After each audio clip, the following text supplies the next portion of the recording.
Hello, this is Jules Van Sant with Bubble and Hatch Marketing Communications. I welcome you today on behalf of the Graphic Arts Advisors and the Target Report interviews. And I'm very excited today to have Mike Kellogg, the former CEO of Century Direct in Islandia, New York, to join us. Welcome. Thank you for having me. So why don't you talk about what you've been doing and give us some background? Sure. I spent 40 years at Century Direct. I find that hard to believe.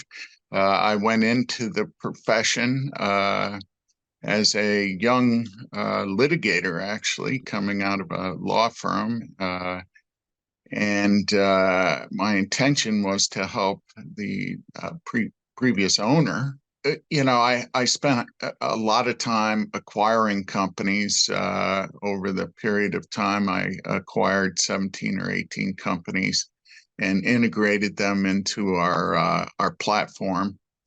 And we grew from 30 employees to at one point we had well over 300 employees. Of course, we had to move several times over that 40-year period. And so I kind of targeted early to mid 60s as a time for retirement.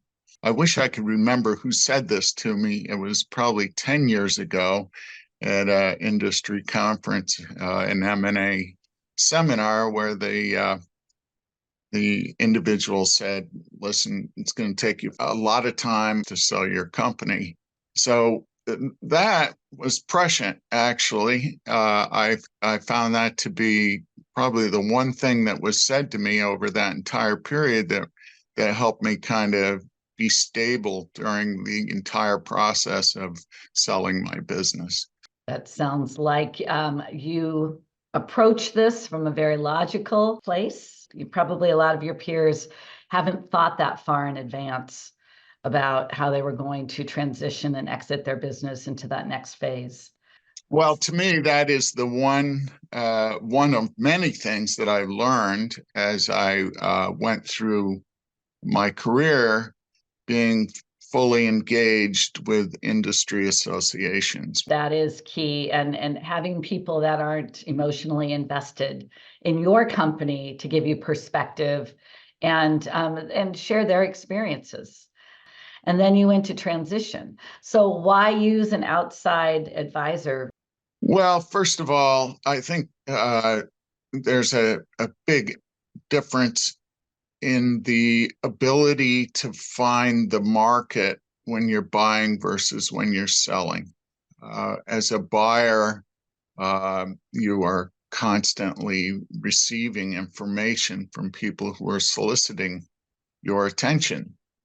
As a seller, that dynamic is exactly opposite.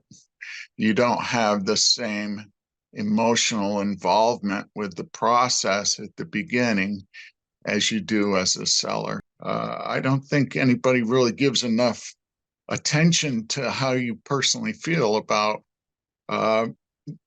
leaving a asset that you've spent your entire life building. Yeah. And so there's a question of how do you value that, and how do you juxtapose an objective value with an emotional value? That's why you need help, because you got to be able to see this objectively and not emotionally. Well, Mike, thank you for your time today. Appreciate your insights on the transaction, your history with your career, your choices, and where you're going today. Thank you very much. Thank you.